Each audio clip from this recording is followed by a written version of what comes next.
আউযু বিল্লাহি মিনাশ শাইতানির রাজিম বিসমিল্লাহির রহমানির রহিম। আজকের প্রেক্ষাপট একটু ভিন্ন। আমার মনে হয় যে অনেকদিন যাবৎ শুনে আসছিলাম যে বাংলাদেশের প্রত্যেকটা অফিসে ঢুকে গেছে, সচিবালয় থেকে শুরু করে সেনাবাহিনীর থেকে শুরু করে সবখানে। কিন্তু যেইভাবে শেখ হাসিনাকে দেশ ছাড়তে হইল, তাতে মনে হয় না যে ঠিক ওইভাবে কাজ করেছে বা করতে পেরেছে, অথবা এর ইচ্ছায় শেখ হাসিনাকে ওখানে যেতে দেওয়া হয়েছে। অথবা আর একটা এপিসোডে বলেছিলাম যে এরকম পাশের দেশে রাজার পালিয়ে যাওয়া, রাজা বললাম ইয়াকে এক্সাম্পল হিসাবে আর কি, কারণ ক্ষমতা তো কুক্ষিগত করে রেখেছিলেন দীর্ঘ 3টি ইলেকশনে শেখ হাসিনা এবং তার দলবল, এবং টাকা ওই জন্যই সরাইছেন যেহেতু ক্ষমতাটা তাদের, তারা জানতো তারা এই ক্ষমতাটা স্থায়ী না, যে কোনো মুহূর্তে চলে যেতে হতে পারে। এইভাবেই তারা চিন্তাভাবনা করেছেন এবং টাকা পয়সাগুলোকে নষ্ট করেছেন বিদেশে পাচার করে দিয়ে। দেশে থাকলে মন্দের ভালো, অ্যাসেট দেশেই থাকে, কিন্তু তারা এটা বিদেশে পাচার করে দিয়েছেন। সে যাই হোক, কথাটা এইখানে না, মেইন কথাটা হইল এই, আজকাল দেখা যায় যে কিছু পেইড ডগ আছে, সারা পৃথিবীতেও আছে, বাংলাদেশেও আছে। একটা আছে ওই দেখবেন সারাক্ষণ ভারত বিরোধিতা করবে, হ্যাঁ, আপনার এরকম কয়েকটাই আছে, আবার নতুন উৎপত্তি হয়েছে। একটা হলো মাহমুদুর রহমান, ওই এক দেশ পত্রিকার মালিক টালিক, হ্যাঁ, একসময় এটা খুব খাইতো জনগণ, কারণ বিএনপির এটা দরকার ছিল এই পেইড ডগ রাখার এবং সুযোগ সুবিধা দিয়ে, কারণ হলো আওয়ামী লীগের এগেন্সটে কিছু কথাবার্তা বলার জন্য দরকার ছিল। আর একটা আছে ওই খুব মিডা কথা কয়, আমিরুল মোমেনিন মানিক, এই একটা আছে, সূক্ষ্মভাবে বলবে ইন্ডিয়ার এগেন্সটে এবং পাকিস্তানের পক্ষে। নতুন একটার উৎপত্তি হয়েছে barrister Fuad, anti anti India ফ্লোতে কথাবার্তা বলে, একদম হিসাব কিতাব ছাড়াই বলে। এটা মনে রাখেন যে এই যে ইন্ডিয়া পৃথিবীর 4 নম্বর শক্তি। যাই হোক, ওই বাংলাদেশে একটা প্রবাদ আছে যে বাড়ির যে গরু ও ঘাটার ঘাস খায় না, কাছে যেটা আছে ওটার মূল্যায়ন করে না। এখন শোনা যাচ্ছিল যে ইন্ডিয়া পাকিস্তান উদ্ধার করবে। ইন্ডিয়া অনেক কাজ যে খারাপ করেছে মুসলমানদের সাথে, এই কথা তো অনস্বীকার্য, কারণ 47-এর পরে প্রচুর সংখ্যক মুসলমান পাকিস্তানে গেছে, পূর্ব পাকিস্তানে আসছে, এবং তারা 560টা মুসলিম সংখ্যা গরিষ্ঠ এলাকা তারা দখল করে ফেলেছে উইদিন এ ইয়ার। এবং হায়দ্রাবাদের যে নিজাম, তিনি স্বাধীন থাকতে চেয়েছিলেন, সেক্ষেত্রেও তারা অনেক মানুষজন মেরে, মুসলমান মেরে তারা ওইটা দখল করেছেন। কিন্তু যেভাবেই হোক, পাকিস্তানের ওই সময়ে নতুন গঠিত সেনাবাহিনী কর্তৃক পাকিস্তানের কাশ্মীরের যতটুকু সম্ভব তারা দখল করেছিল। এটা অনায়াসেই পুরা কাশ্মীরটা ইন্ডিয়া পাকিস্তানকে হস্তান্তর করতে পারত, কিন্তু তারাও বিদেশিদের প্ররোচনায় হোক আর যে কারণেই হোক তারা সে কাজটি করেনি, এবং এখনো এই যে ঝামেলাটা এটা জিয়ে রাখছে। এবং নতুন যে মৌলবাদী সরকার আছে, বর্তমান যে মৌলবাদী সরকার আছে, মোদী সরকার, তাদের একটা আগ্রহ ছিল যে তারা আবার তাদের যে কাশ্মীর যেটা পাকিস্তানের দখলকৃত আছে, এটাকে তারা পুনরুদ্ধার করবে। তো এইটা হলো তাদের একটা টার্গেট নিয়ে তারা হাম্বিতম্বি করতেছিল। এখন দেখা গেল যে রয়ের উপরে পাকিস্তান গোয়েন্দা সংস্থাটা আপনার উইন করেছে। তো উইন ওই করেছে বা পশ্চিমা বিশ্ব সাহায্য করেছে ওই সংস্থাটিকে, এবং হাসিনা সরকার বিতাড়িত হয়ে গেছে। এবং দেখা গেল যে বাংলাদেশের একজন লেফটেন্যান্ট জেনারেল লেভেলের অফিসার পাকিস্তান গেছে সলাপ পরামর্শ করতে বা কিনতে। তো এটা হলো যে 100% মিসইউজ। মনে করেন একই পণ্য যদি আমি 2 টাকা দামে কিনতে হয়, পাকিস্তানেতে কিনতে যদি আমার ওখানে ভাড়া লাগে 1 টাকা, এবং অন্য দেশ থেকে যদি ভাড়া লাগে 50 পয়সা, 75 পয়সা, 85 পয়সাও যদি হয়, তাহলে ওইটা কিন্তু আমাদের দেশের জন্য লাভজনক। সে যাই হোক, ওটা ব্যবসায়িক কথাবার্তা, কিন্তু এটা সাধারণভাবে বোঝানোর চেষ্টা করলাম, সবাই বুঝলে ভালো। এখন শোনা গেল যে এখানে চায়নার সহায়তায় পাকিস্তানের একটা প্রজেক্ট আছে, ওখান থেকে বিমান কিনবে। এখন বিমান যে কিনবে সবই ঠিক আছে, কিন্তু ঘটনা হইল যে আমাদের যেটা দরকার সেটা হলো পতিত সরকার 2টা সাবমেরিন কিনেছে চায়না থেকে। আমেরিকা বা জাপানের প্রযুক্তিতে আমাদের কমপক্ষে আরো 2টি সাবমেরিনের দরকার, সেটা পাকিস্তান থেকে তো আনার দরকার নেই, নাম্বার 1। নাম্বার 2, ফ্রিগেট ডেস্ট্রয়ার, এরকম জিনিস আমাদের দরকার। মিনিমাম একটা ডেস্ট্রয়ার তো দরকার আছেই, এবং নেভিতে অনেক শক্তিশালী করেছে আপনার ওই পতিত সরকার, এটা বলার অপেক্ষা রাখে না। এই যে 4 তারকা জেনারেল, এটাও ওই পতিত সরকারের কাণ্ড কারখানা। এখন ধরা যাক বাংলাদেশের সামরিক শক্তি, আমরা দেখেছি যে কুয়েত ইরাকের যুদ্ধে আমেরিকার ফোর্স যখন গেল, আমেরিকা কি এখান থেকে সদল বলে গেছে, হাজার হাজার সৈনিক নিয়ে গেছে? তা কিন্তু যায় নাই। তাদের যে রণতরী আছে, সামুদ্রিক রণতরী, সেই রণতরী থেকে তারা কি করেছে, তারা যে মিসাইল মারবে, ইরাক যে মিসাইল মারবে তাদের দিকে, বা প্লেন উড়াবে আকাশে, সেই পথগুলো তারা মুহূর্তের মধ্যে ধ্বংস করে দিছে। It's 1-2 minute like that. 1 ঘন্টা, 1.5 ঘন্টা, 2 ঘন্টা, 3 ঘন্টা বোম্বিং করছে, শেষ। বাংলাদেশকে আত্মসমর্পণ করাতে আসলে তো কেউ যুদ্ধ করবে না বাংলাদেশে। হ্যাঁ, যুদ্ধ করবে, কিছু সৈনিক যুদ্ধ করবে। যেমন হাসিনার পতনের সময় কিছু পুলিশ মারা গেছে, কারণ তারা মনে করছিল গভর্নমেন্ট বোধহয় এখনো টিকে আছে বা কিছু একটা, তাদের কাছে ইনফরমেশন যায় নাই। তো ইনফরমেশনটা যাওয়ার আগ পর্যন্ত, যতটুকু সময় ততটুকু পর্যন্ত কিছু সৈনিক মারা যাবে, অফিসে কিন্তু মারা যাবে না, কারণ তারা জানে। কারণ একটা ট্রেনিংয়ে যায় ইন্ডিয়াতে, এই ট্রেনিংগুলো বন্ধ হওয়া উচিত। পাকিস্তান এবং ইন্ডিয়ার কোনো ট্রেনিং আমাদের দরকার নেই। আমাদের ট্রেনিংয়ের দরকার আছে, হ্যাঁ, চায়না, আমেরিকা, জার্মান, ফ্রান্স, এই সমস্ত দেশ আমাদের সৈনিকরা যাবে, এই সমস্ত দেশের থেকে আমাদের সৈনিকরা ট্রেনিং করে আসবে। আবার একইভাবে আপনার অন্য যে আপনার চিকিৎসা বিজ্ঞান, কম্পিউটার সায়েন্স বা অন্য সায়েন্স পড়ার জন্য আমাদের ছেলেমেয়েরা অন্য উন্নত দেশে যাবে। ইন্ডিয়াতেও যাওয়ার দরকার নেই, যদিও ইন্ডিয়ার কি বলে আইটি সেক্টর খুবই উন্নত, ডেভেলপ, কিন্তু তারা তো আমাকে পুরোটা দিবে না। কাজে পুরোটা যে দিবে সরল মনে, তার কাছেই যাওয়ার দরকার আছে। সে যাই হোক, যে কথা বলছিলাম, ত্রিপুরার থেকে যদি তারা 50 কিলোমিটার বা 50 মাইলের মিসাইল রেঞ্জের মিসাইল যদি তারা মারা শুরু করে, ইন্ডিয়া আর কি, তাহলে দেখা যাবে যে Chittagong can't for 2 hours, Comilla ত্রিপুরার থেকে যদি কুমিল্লা ক্যান্টকে টার্গেট করে 2 থেকে 3 আওয়ার্স, পশ্চিমবঙ্গ ত্রিপুরা ওখান থেকে যদি কুমিল্লা ক্যান্ট টার্গেট করে 2 থেকে 3 ঘন্টা, এবং অন্য জায়গা থেকে যদি ঢাকা ক্যান্টকে টার্গেট করে 2 থেকে 3 ঘন্টা। তাদের একটি প্লেনও উড়াই আমাদের দেশে আনার দরকার নেই, একটাও দরকার নেই। কিছু মিসাইলই যথেষ্ট। বলে আমাদের মিসাইল আছে না, আছে, কিন্তু আমাদের যে ক্ষতিটা হবে সে ক্ষতিটা আমি কেন নিব? লাভ ক্ষতির একটা ব্যাপার থাকতে হবে। যুদ্ধ মানে তো লাভ ক্ষতি। আমার যদি গুড়া কৃমিতে না কামড়ায়, সরি ফর মাই ল্যাঙ্গুয়েজ, তাহলে আমার তো তার সাথে বাদাবাদির দরকার নেই, বার্গেনের দরকার আছে।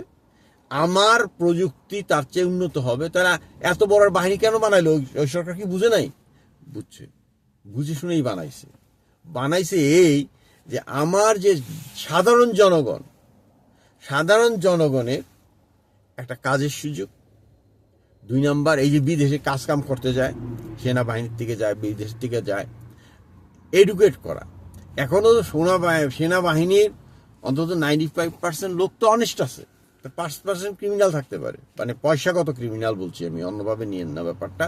কারণ পয়সা দেখলে গ্রাম দেশে বলে আর কি, কাঠের পুতলাও হা করে, বা প্রবাদ বাক্য এরকম আছে। কাজেই সেখান থেকে যে আমরা আমাদের বাহিনী হোক বা সাধারণ জনগণকে সেখান থেকে বের করে আনতে পারছি তা কিন্তু না, সেটা করতে পারি নাই। কাজে আমরা বলতে পারবো না ওইভাবে। তাহলে এই বাহিনীর মাধ্যমে আমাদের অনেক কাজ হয়, ডোমেস্টিক অনেক কাজ আমরা করি, রোড, কালভার্ট, শান্তি শৃঙ্খলা, অনেক ধরনের কাজ করি। তার মানে দরকার নাই কে বললো? অবশ্যই দরকার আছে। এবং আমরা যে নিরামিষ না সেটাও তাদেরকে বুঝাই দেওয়া। এখন আমি যেরকম পছন্দ করি যে অন্তত একজন সেপাইয়ের আন্ডারে 10 জন লোক আন্ডার ট্রেনিং থাকবে সবসময়। কি জন্য? তাকে মানবতা শেখানোর জন্য। কি জন্য? তার শারীরিক ফিটনেসের জন্য। কি জন্য? সে মানুষের জন্য সেবাধর্মী কাজ করবে, এটা শেখার জন্য। প্রত্যেকটা সৈনিকের আন্ডারে অন্তত 10 জন করে লোক কাজ করবে সবসময়। এবং সেটা কতদিন? 1 বছর। এবং সেটা যদি না করে, আর্মির অফিসারই হোক আর সিভিল অফিসারই হোক বা কর্মচারী হোক, কেরানিকই হোক, কাউকে সরকারি কোনো বাহিনীতে নেওয়া হবে না বা কোনো চাকরিতে নেওয়া হবে না। বলে কেন? আমি চাই যে আমার লোকটা ফিজিক্যাল ফিটনেস থাক, আমার লোক জানুক আমাদের সামরিক শক্তি কত আছে, আমার লোকটা জানুক যে মানুষের সাথে কিভাবে ঘুষ দুর্নীতি না করে ভালো ব্যবহার করা যায়। এই জন্য ট্রেনিংগুলো করতে হবে। এবং এই যে 9 মাস 10 মাস, এই 10 মাসে সে পরোপকারী কিছু কাজ, সামাজিক কাজ করবে, 1 নাম্বার। 2 নাম্বার হলো সাধারণ অস্ত্র সমস্ত সহ, যেমন ওই ছোট্ট গান থেকে শুরু করে SMG, LMG, কামান, ছোট কামান, এগুলো চালানো যাতে সে ট্রেনিং প্রাপ্ত হয়। মানে আমাদের পুরা দেশের জনগণ হবে শক্তিশালী, সামর্থ্যবান এবং জ্ঞান বা দিমাগ সম্পন্ন, যে আমি কার সাথে কিভাবে কথা বলবো, কার সাথে কিভাবে, কাকে ধমক দিলে আমার কাজ হবে, কাকে দিয়ে ধমক দিলে আমি ক্ষতিগ্রস্ত হবে, এটা বুঝতে হবে। আবার সালাউদ্দিন কাদের চৌধুরী একটা কথা মনে পড়ল, যে কুত্তায় লেজ নাড়ায়, এখন দেখি লেজে কুত্তা নাড়ায়। ঠিক আছে? এখন এটা বুঝতে হবে যে আসলে কি হচ্ছে। এখন অনেকে বলে আমার অনেক ওই ইসলামী দল টল করে এরকম বন্ধু বান্ধব আছে, তারা বলে যে ভাই আমরা তো ইসরায়েল হয়ে যাব, তখন আমরা দিল্লির কানে চুলকাই দিব। ওটা ইসরায়েল না। আমেরিকার যে সমস্ত ধনী ধনী লোক আছে, ব্যবসায়ী আছে, তারা সবাই ইহুদি। তারা প্রত্যেকটা লোকের জন্য বছরে কমপক্ষে $10,000 পাঠায়। $10,000 মানে বুঝুন তো, 11 লক্ষ টাকা করে। ওখানে তারা ওইখানকার যে সিটিজেন আছে, ইয়াং সিটিজেন গ্রুপকে লেখাপড়ার জন্য তারা পাঠায়।